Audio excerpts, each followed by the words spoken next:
আসসালামু আলাইকুম। প্রিয় দর্শক, অন্য মঞ্চের আলোচনায় আপনাদের সকলকে আমন্ত্রণ জানাচ্ছি। আজ আমাদের আমন্ত্রিত অতিথি হয়ে আমাদের সঙ্গে আছেন সাবেক স্পিকার শিরীন শারমিন চৌধুরীকে গ্রেপ্তার করে প্রকাশ্যে আনার পরদিনই বাংলাদেশে আওয়ামী লীগের কার্যক্রম নিষিদ্ধ রেখে জাতীয় সংসদে পাশ হয়েছে সন্ত্রাস বিরোধী আইনের সংশোধিত অধ্যাদেশ। বিগত অন্তর্বর্তী সরকার গত বছরের 12ই মে আওয়ামী লীগের কার্যক্রম নিষিদ্ধ করার জন্য তার একদিন আগে এই অধ্যাদেশ জারি করেছিল। 8ই এপ্রিল জাতীয় সংসদের অধিবেশনে এই অধ্যাদেশটি আইন হিসেবে পাশ হয়। মোহাম্মদ ইউনূসের আমলের মতোই এই আইনটি পাশ হওয়ার আগে থেকে এটি নিয়ে ব্যাপক আলোচনা সমালোচনা হচ্ছে, বিশেষ করে বিএনপি, যে দলটি নিজেদেরকে বাংলাদেশে বহুদলীয় গণতন্ত্র চালুর জন্য ক্রেডিট নেয়, সে দলটি কেন এমন একটি নিবর্তনমূলক আইনের কঠোর সংশোধনী পাশ করলো, সেই প্রশ্নটি উঠছে ব্যাপকভাবে। অনেকে প্রশ্ন তুলেছেন, বাংলাদেশের রাজনীতিতে যে প্রতিহিংসার চর্চা হয় সে নিরিখে ভবিষ্যতে এই আইনটি যে বিএনপির বিরুদ্ধে ব্যবহার হবে না তার নিশ্চয়তা কি? বিস্ময়কর ব্যাপার হলো, ইউনূসের আমলের অধ্যাদেশটি সংশোধন করে তাতে শাস্তির বিধান যুক্ত করার যে প্রস্তাব স্বরাষ্ট্র মন্ত্রণালয় থেকে করা হয়েছিল সেটি নতুন পাশ হওয়া আইনের বিলে আনা হয়নি। যার অর্থ হলো, আওয়ামী লীগ যদি নিষেধাজ্ঞা উপেক্ষা করে দলের কার্যক্রম চালায় তাহলে শাস্তি কি হবে সেটি এখনো আইনে পরিষ্কার নাই। আবার এই আইন পাশের একদিন আগেই সাবেক স্পিকারকে গ্রেপ্তার করে কারাগারে পাঠানো হয়েছে। আওয়ামী লীগকে নিষিদ্ধের এই আইনটি আবার এমন একটি দিনে পাশ হলো যখন তারেক রহমানের কূটনীতির 2 সৈনিক ভারতে গিয়ে মিটিং করছেন দেশের হাই প্রোফাইল নেতাদের সাথে। এমন পরিস্থিতিতে অনেকেই রাজনীতির জটিল সমীকরণ মেলাতে চাইছেন। কেন আওয়ামী লীগকে নিষিদ্ধের আইনটি বিএনপি পাশ করলো? প্রশ্ন উঠছে, মোহাম্মদ ইউনূস যে বিদেশি সংবাদ মাধ্যমে ঘোষণা দিয়েছিলেন বাংলাদেশে আওয়ামী লীগ ও শেখ হাসিনার কোনো অস্তিত্ব থাকবে না, সেই ঘোষণা বাস্তবায়নের জন্যই কি তারেক রহমানের সরকার এমন আইন পাশ করলো? আবার এই আইন পাশের মাধ্যমে আওয়ামী লীগ আর ভারতকে কি কোনো বার্তা দিল বিএনপি সরকার, নাকি এর পেছনে আছে অন্য কোনো রহস্য? বিস্তারিত জানতে চলুন যাওয়া যাক বিশ্লেষণে।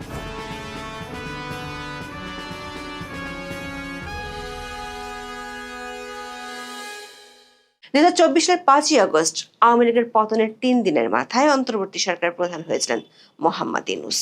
দায়িত্ব নিয়ে জুলাই আন্দোলনের সময় হতাহতের ঘটনায় শেখ হাসিনা সহ আওয়ামী লীগের মন্ত্রী, এমপি সহ বিভিন্ন স্তরের নেতা কর্মীদের বিরুদ্ধে শয়ে শয়ে মামলা হতে থাকে।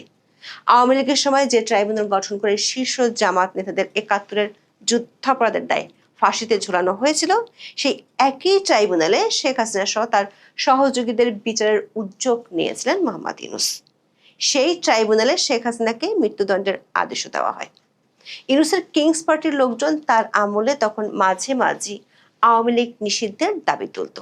ওই সময় অর্থাৎ গত বছরের 10ই মে রাতের বেলা ইউনূসের মিত্ররা যমুনার সামনে জড়ো হয়েছিল। বিডি নিউজ 24 এর খবরে বলা হয়েছে, জামাত ইসলামী, এবি পার্টি, ইসলামী ছাত্র শিবির, ইসলামী আন্দোলন বাংলাদেশ, হেফাজতে ইসলাম এবং বৈষম্য বিরোধী আন্দোলনের নেতারা সেদিন যমুনার সামনে জড়ো হয়েছিল। ওই রাতেই আওয়ামী লীগ নিষিদ্ধের সিদ্ধান্তের কথা জানিয়েছিলেন তখনকার আইন উপদেষ্টা অধ্যাপক আসিফ নজরুল। এরপর আন্তর্জাতিক অপরাধ ট্রাইব্যুনাল আইন সংশোধনের গেজেট জারি হয়।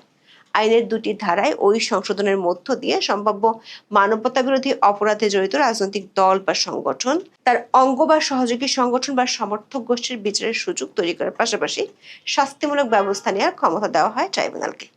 সেখানে বলা হয়, কোনো সংগঠন যেমন রাজনৈতিক দল বা তার সহযোগী কোনো সত্তা যদি এই আইনের আওতাভুক্ত কোনো অপরাধে জড়িত থাকে বলে ট্রাইব্যুনালের কাছে প্রতীয়মান হয়, তাহলে ওই সংগঠনের কার্যক্রম স্থগিত বা নিষিদ্ধ করা, নিবন্ধন বা লাইসেন্স বাতিল এবং সম্পত্তি বাজেয়াপ্ত করার ক্ষমতা ট্রাইব্যুনালের থাকবে। কিন্তু ট্রাইব্যুনালের মাধ্যমে আওয়ামী লীগকে নিষিদ্ধ করতে হলে দরকার ছিল লম্বা সময়। তাই পরদিন তড়িঘড়ি করে 2009 সালের সন্ত্রাস দমন আইনে 2টি নতুন ধারা যুক্ত করে অধ্যাদেশ জারি করা হয়। 2009 সালের সন্ত্রাস বিরোধী আইনটিতে কোনো সত্তার কার্যক্রম নিষিদ্ধের বিধান ছিল না। তখন বলা ছিল, কোনো ব্যক্তি বা সত্তা সন্ত্রাসী কাজের সঙ্গে জড়িত থাকলে সরকার প্রজ্ঞাপন দিয়ে ওই ব্যক্তিকে তফসিলে তালিকাভুক্ত করতে পারে বা সত্তাকে নিষিদ্ধ ঘোষণা করতে পারবে। ইউনূসের সরকার আওয়ামী লীগের কার্যক্রম নিষিদ্ধের জন্য আইনটিতে 18 নম্বর ধারাটি যুক্ত করে, যেখানে অধ্যাদেশের মাধ্যমে সংশোধনী এনে সত্তার যাবতীয় কার্যক্রম নিষিদ্ধের বিধান যুক্ত করা হয়। ওই অধ্যাদেশে আরো একটি ধারা যুক্ত করা হয়েছিল। এই ধারাটিতে বলা হয়েছে, ধারা 18 অনুযায়ী কোনো ব্যক্তি বা সত্তার বিরুদ্ধে ব্যবস্থা নেওয়া হলে সরকার তাদের অর্থ, সম্পদ বা লেনদেন নিয়ন্ত্রণের পাশাপাশি প্রচার প্রচারণা বন্ধ করতে পারবে। মানে কার্যক্রম নিষিদ্ধ থাকায় দলটির কার্যালয় বন্ধ, ব্যাংক হিসাব জব্দ, পোস্টার, ব্যানার, প্রচার বা সংবাদ বিজ্ঞপ্তি প্রকাশ, সেসব গণমাধ্যম ও সামাজিক মাধ্যমে প্রকাশেও নিষেধাজ্ঞা জারি করা হয়েছে। অন্তর্বর্তী সরকারের পাশ করা অধ্যাদেশগুলো সংবিধানের 93 অনুচ্ছেদ অনুযায়ী নির্বাচিত সরকার প্রথম সংসদের 30 দিনের মধ্যে পাশ করার বাধ্যবাধকতা আছে। এটিকে আইনে রূপ দিতে 8 এপ্রিল জাতীয় সংসদে বিল পাশ হলো। স্বরাষ্ট্রমন্ত্রী সালাউদ্দিন আহমেদ বিলটি সংসদে পাশের জন্য তোলেন। এখন পাশ হওয়া বিলটিতে রাষ্ট্রপতি স্বাক্ষর করার পর গেজেটের মাধ্যমে এটি আইনে পরিণত হবে। বিবিসি বাংলার খবরে বলা হয়েছে, বিএনপির দীর্ঘকালের রাজনৈতিক প্রতিদ্বন্দ্বী আওয়ামী লীগের রাজনৈতিক কার্যক্রমে নিষেধাজ্ঞা থেকেই গেল এবং বিলটি সংসদে পাশের পর আওয়ামী লীগ সমর্থকরা সামাজিক মাধ্যমে এর সমালোচনা করে এর দায় বিএনপিকে নিতে হবে বলেও মন্তব্য করছেন। বিলটি পাশের সময় সংসদে এ নিয়ে আলোচনার সুযোগ দেওয়ার দাবি করেছিলেন বিরোধী দলীয় নেতা ও জামায়াতে ইসলামের আমির ডক্টর শফিকুর রহমান। তিনি সংসদে বলেছিলেন, এটি অবশ্যই একটি স্পর্শকাতর আইন। আইনটি পাশের জন্য তাদের আরেকটু সময় দেওয়া হোক।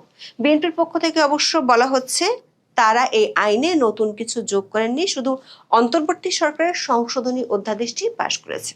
বিলে বলা হয়েছে, কোনো ব্যক্তি বা সত্তা সন্ত্রাসী কাজের সঙ্গে জড়িত থাকলে সরকার প্রজ্ঞাপন দিয়ে সত্তাকে নিষিদ্ধ ঘোষণা ও তফসিলে তালিকাভুক্ত করতে পারবে বা সত্তার যাবতীয় কার্যক্রম নিষিদ্ধ ঘোষণা করতে পারবে।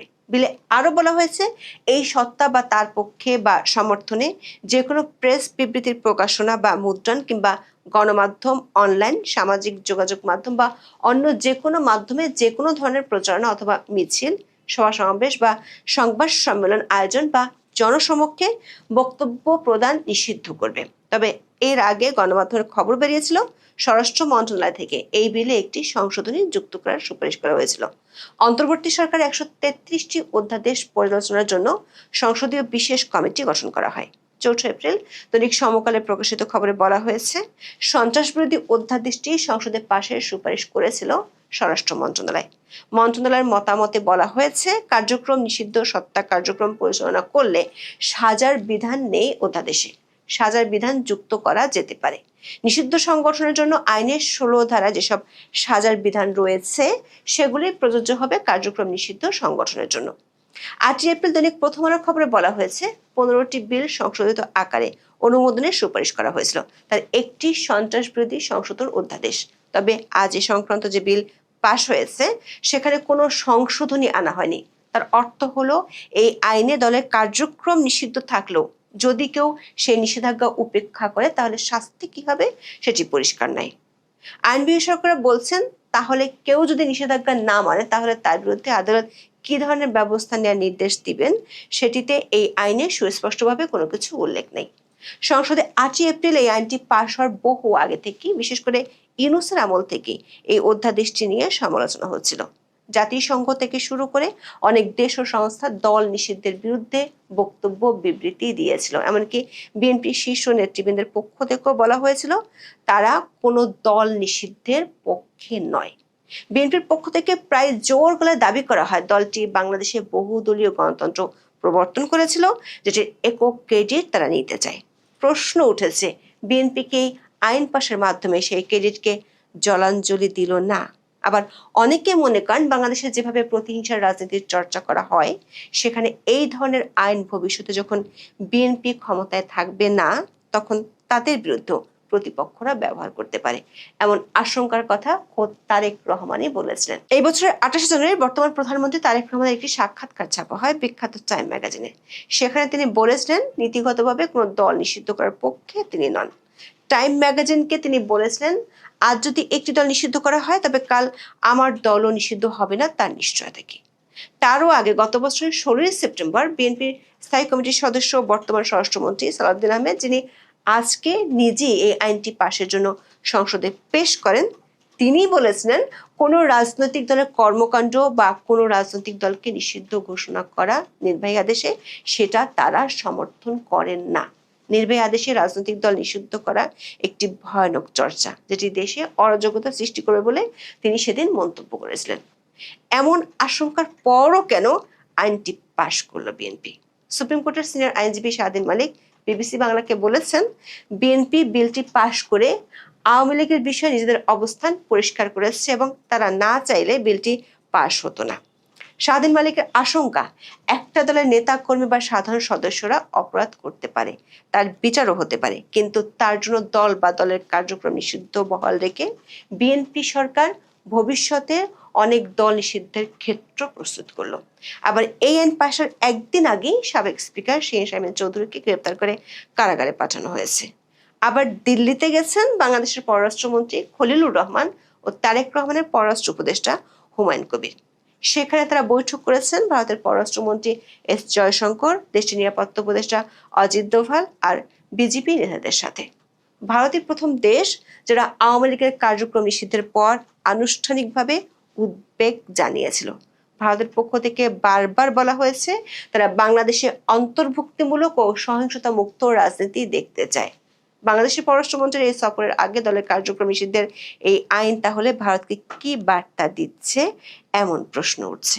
প্রশ্ন হলো, নিজেদের শঙ্কা, আন্তর্জাতিক বিরোধিতা সত্ত্বেও বিএনপি কেন এই অধ্যাদেশটি আইন আকারে পাশ করতে গেল?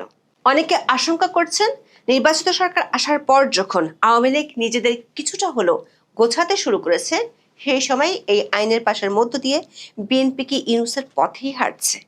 2024 সালের 30 অক্টোবর ব্রিটিশ সংবাদ মাধ্যম দ্য ফিনান্সিয়াল টাইমসে তখনকার প্রধান উপদেষ্টা মোহাম্মদ ইউনূসের একটি সাক্ষাৎকার ছাপা হয়েছিল। সেই সাক্ষাৎকারে তিনি বলেছিলেন, সাবেক প্রধানমন্ত্রী শেখ হাসিনা এবং তার দল আওয়ামী লীগ কোনো স্থান পাবে না বাংলাদেশে। অবশ্য আন্তর্জাতিক চাপে কিছুদিনের মধ্যে ইউনূস তার বোল পাল্টে ফেলেছিলেন। 2025 সালের 20 মার্চ মোহাম্মদ ইউনূস বলেছিলেন, আওয়ামী লীগকে নিষিদ্ধ করার কোনো পরিকল্পনা তার সরকারের নেই। এর 2 মাসের মধ্যে মিত্রদের আন্দোলন নাটকের মধ্য দিয়ে তিনি আওয়ামী লীগের কার্যক্রম নিষিদ্ধ করেছিলেন। প্রশ্ন উঠেছে, তারেক রহমানের ক্ষমতায় আসার ঠিক 15 দিন আগে, গত 28 জানুয়ারি টাইম ম্যাগাজিনের কাছে দাবি করেছিলেন দল নিষিদ্ধ তিনি সমর্থন করেন না, অথচ ক্ষমতায় আসার 1.5 মাসের মধ্যে দলের কার্যক্রম নিষিদ্ধের বিধানকে পাকাপোক্ত রূপ দিল তার সরকার। প্রশ্ন উঠেছে, তাহলে কি মোহাম্মদ ইউনূসের সেই বক্তব্য, শেখ হাসিনা এবং তার দল আওয়ামী লীগ কোনো স্থান পাবে না বাংলাদেশে, সেটার বাস্তবায়নই, কিংবা ঘুরিয়ে বললে ইউনূসকে খুশি করতে বিএনপি এমন আইন পাশ করলো? যদি তাই হয়, তাহলে ভবিষ্যতে অন্য কোনো দল আবার অন্য কাউকে খুশি করতে গিয়ে বিএনপির উপর এই আইন প্রয়োগ করে, তখন পরিস্থিতি কি হবে সেই আশঙ্কাও করছেন অনেকেই। অনেকটা আকস্মিকভাবেই বাংলাদেশ পুলিশের ডিটেকটিভ ব্রাঞ্চ ধানমন্ডিতে এক আত্মীয়র বাসা থেকে জাতীয় সংসদের স্পিকার ডক্টর শিরীন চৌধুরীকে খুঁজে পেয়েছে এবং তাকে গ্রেপ্তার করেছে। এই যে 2024 সালের 5ই অগস্টের পর থেকে প্রায় 1.5 বছরের বেশি সময়, এই সময়টায় স্পিকার শিরীন চৌধুরী আসলে কোথায় ছিলেন? এই দীর্ঘ অনুপস্থিতিতে আরো একটি কথা আমরা শুনেছি যে শেখ হাসিনাকে মাইনাস করে একটি রিফাইন্ড আওয়ামী লীগ করা হবে এবং সেই রিফাইন্ড আওয়ামী লীগের নেতৃত্বে আসবেন ডক্টর শিরীন চৌধুরী। এ ব্যাপারে কিছু অভিনব তথ্য আমার কাছে আছে। পুরো ভিডিওটা শেষ পর্যন্ত দেখবেন, আজকে এটা নিয়ে আলোচনা করব। আসসালামু আলাইকুম এবং আদাব। বাংলাদেশে শেষ গিয়েছিলাম 2023 সালের নভেম্বরে এবং আমার একটি বইয়ের মোড়ক উন্মোচন করবার কথা ছিল জাতীয় সংসদের সেই সময়ের স্পিকার ডক্টর শিরীন চৌধুরী 30শে নভেম্বর। কিন্তু আসন্ন জাতীয় সংসদ নির্বাচনের মনোনয়ন জমা দেওয়ার কারণে তিনি 30শে নভেম্বর এই প্রোগ্রামটি অ্যাটেন্ড করতে পারবেন না বলে জানালে আমরা সেই প্রোগ্রামটি পিছিয়ে নেই। এটা পরে আমরা এটা পিছিয়ে 1 তারিখ বা 2 তারিখে করি ডিসেম্বরের। সেদিন ছিল শনিবার। তো আমার বইয়ের মোড়ক উন্মোচনটি হয়েছিল লা মেরিডিয়ান হোটেলে। তিনি এসেছিলেন। তিনি অতিথিদের মধ্যে একমাত্র তিনিই বক্তব্য রেখেছিলেন আর আমি লেখক হিসেবে কথা বলেছিলাম। তার অসাধারণ বাগ্মিতা এবং তার যে কন্টেন্ট, স্পিচের কন্টেন্ট, আমি এতটাই মুগ্ধ হয়েছিলাম এমনি তিনি আমাদের একাডেমিক্যালি 1 বছরের জুনিয়র। একই সময়ে আমি যখন ঢাকা মেডিকেলে পড়তাম, উনি রাস্তার ওপারে ল ডিপার্টমেন্টে পড়তো। তিনি ছাত্রী হিসেবে অনেক আলোচিত ছিল এবং তিনি ঢাকা বোর্ডে হিউম্যানিটিস গ্রুপে এসএসসিতে ফার্স্ট এবং এইচএসসিতে সেকেন্ড হয়েছিলেন। মেধার এই বিষয়টা নিয়ে আমি আলোচনা করতে চাই না, কারণ মেধাবী মানুষ অনেকেই আছেন, তিনি এক্সট্রাঅর্ডিনারিলি ব্রিলিয়ান্ট, এটা ঠিক আছে। তার বাবা বঙ্গবন্ধুর আমলে সচিব ছিলেন, তার মা ঢাকা কলেজের অধ্যক্ষ ছিলেন, অর্থাৎ তিনি একটা সম্ভ্রান্ত পরিবার যাকে বলে, মেধাবী ছাত্রী যাকে বলে, এবং অত্যন্ত ভদ্র মানুষ। যারা তার সম্পর্কে জানেন যে তিনি একজন ক্লিন পলিটিশিয়ান বাংলাদেশের, তাকে আমরা বলতে পারি। তো সেই তার সাথে আমার শেষ দেখা। তারপরে এই 24 সালের 5ই আগস্টের পর থেকে তাকে কিন্তু আর পাওয়া যাচ্ছিল না। শুনেছিলাম তিনি ক্যান্টনমেন্টে আছে, কিছুদিন তিনি ক্যান্টনমেন্টে ছিলেন, কিন্তু তারপরে তিনি কোথায় গেলেন, কারা তাকে গুম করে রেখেছিলেন। প্রথম দিকে তিনি মোবাইল ব্যবহার করতে পারতেন, কারণ তার সাথে তার পরিচিত কিছু মানুষের যোগাযোগ ছিল, কিন্তু গত কয়েক মাস সেই যোগাযোগটিও বন্ধ হয়ে যায়। এবং সেই যোগাযোগ বন্ধ হয়ে গেলে স্বভাবতই প্রশ্ন ওঠে যে স্পিকার শিরীন চৌধুরী তাহলে কোথায়, তাকে কারা গুম করে রেখেছে, তিনি কি বেঁচে আছেন? এই প্রশ্নটাও কিন্তু, এই আশঙ্কাটাও কিন্তু কারো কারো মনে জেগেছিল। এবং আওয়ামী লীগের সভানেত্রী শেখ হাসিনা পর্যন্ত একটা সময় জানতে চাইছিলেন যে ডক্টর শিরীন আসলে কোথায়। আপনাদের নিশ্চয়ই মনে আছে যে গত বছরের নভেম্বরে একটা কলম্বো সিকিউরিটি কনক্লেভের একটা অধিবেশনে যোগদান করতে সেই সময়ের ডক্টর ইউনূসের সময়ের বাংলাদেশের জাতীয় নিরাপত্তা উপদেষ্টা ডক্টর খলিলুর রহমান দিল্লি গিয়েছিলেন, এবং তিনি সেই সিকিউরিটি কনক্লেভের সেই মিটিংয়ে সভাপতিত্ব করেছিলেন। সেই সময় তার সাথে অজিত দোভালের মিটিং হয়েছিল এবং তাকে সেই সময় জিজ্ঞেস করা হয়েছিল, where is doctor Shirin Chowdhury? কিন্তু ডক্টর খলিল এই প্রশ্নটার উত্তর দিতে পারেননি। তারপর থেকে একাধিকবার এই প্রশ্নটি উঠেছে, কিন্তু কেউ আসলে জানতো না। এই যে ডক্টর ইউনূস, গোলাম আজমের ছেলে, আর এক যুদ্ধাপরাধী কাশেমের ছেলে, এরা যে কথায় কথায় গুমের কথা বলে, অথচ কমনওয়েলথ পার্লামেন্টারি ইউনিয়নের মতো একটা আন্তর্জাতিক সংস্থার চেয়ারপারসন ছিলেন যিনি, বাংলাদেশে একাধিকবারের জাতীয় সংসদের স্পিকার, সেই ডক্টর শিরীন চৌধুরীকে কোথায় গুম করে রাখা হয়েছে, এটা নিয়ে ইভেন আমাদের মিডিয়ায় কোনো প্রশ্ন পর্যন্ত ওঠেনি। তো স্বভাবতই যখন গতকাল ডক্টর খলিল ভারতে গেলেন, তখন এই প্রশ্নটির যেন মুখোমুখি না হতে হয়, সেই কারণেই এই নাটকটা ওই দিনই ঘটানো হলো যেদিন ডক্টর খলিল ভারতে গেছেন, যাতে ডক্টর খলিলকে আর জিজ্ঞেস না করা হয় যে ডক্টর শিরীন কোথায়। কারণ এখন তো আমরা জানি যে ডক্টর শিরীন কোথায়, কোথায় তিনি ছিলেন, তাকে কোথায় গুম করে রাখা হয়েছিল। এ ব্যাপারে কিছু অভিনব তথ্য আমার কাছে এসেছে, যে তাকে গুলশানে একটি সেফ হোমে অলমোস্ট গৃহবন্দী করে রাখা হয়েছিল, এবং সেই সময় তাকে নিয়মিত খাবার প্রদান করা হতো না, তার নিয়মিত ওষুধ দেওয়া হতো না। আপনারা জানেন যে 5ই আগস্টের রেজিম চেঞ্জের পরে এই ডক্টর শিরীন চৌধুরী কিন্তু বিদেশে চলে যেতে চেয়েছিলেন, তিনি পাসপোর্টের জন্য আবেদন করেছিলেন, তিনি ফিঙ্গারপ্রিন্ট পর্যন্ত দিয়েছিলেন, কিন্তু সেই সময় তাকে পাসপোর্ট দেওয়া হয়নি, বরং উল্টো তাকে গুম করে রাখা হয়েছে। এবং তার কিছু শারীরিক প্রবলেম ছিল, আর্থারাইটিসের প্রবলেম, যেখানে তার হাঁটতে সমস্যা হতো। একজন মানুষের রোগের বৃত্তান্ত আসলে বলা উচিত না, এটা খুব প্রাইভেসি এবং কনফিডেন্সিয়াল একটা ব্যাপার, কিন্তু আবার মনে হয় যে এখানে এটুকু বলা যেতে পারে যে এই যে 1.5 বছরের বেশি সময় ধরে তাকে গুম করে রাখা হয়েছিল, এই সময় তার যে এক্সিস্টিং অসুখগুলো ছিল সেগুলো তো বেড়েছেই, তার কিডনির কিছু সমস্যা ছিল, সেগুলো আরো প্রকট আকার ধারণ করেছে, এবং এর সাথে তার কিছু চর্মরোগ, স্ক্যাবিসের মতো কিছু অসুখও আরো খুব খারাপ অবস্থার দিকে গেছে। আপনারা সেটা নিশ্চয়ই দেখেছেন, তাকে যখন আদালতে ওঠানো হয়েছে, তার মলিন মুখটা দেখে আপনারা নিশ্চয়ই বুঝতে পেরেছেন যে তাকে কি অবস্থায় রাখা হয়েছিল। এবং তিনি আদালত প্রাঙ্গণ থেকে বেরিয়ে এসে পুলিশের বেষ্টনীর মধ্যে কিন্তু পড়ে গিয়েছিলেন। মানে একটা মানুষ, এবং যে জীবনযাপন করেছেন, একজন পিওর ভদ্র মহিলা যাকে বলে, তাকে শুধু গৃহবন্দী করেননি, সব পৃথিবীর থেকে আলাদা করেছেন, গুম করে রেখেছেন এবং তাকে ঠিকমতো খাওয়াটা পর্যন্ত দেননি। চিকিৎসা তো অনেক পরের বিষয়। তো আজকে এই যে ভারতের কাছে বিব্রতকর যেন প্রশ্নের মুখোমুখি না হতে হয়, এই জন্য এই টাইমিংটা, অনেকেই বলছেন যে খলিলকে বিব্রত করা হলো এই অ্যারেস্টটা করে। আসলে তা না, খলিলকে একটা রিলিফ দেওয়া হয়েছে। কিন্তু এই 18 মাসে কি শুধু তাকে গৃহবন্দী করে রাখা হয়েছিল?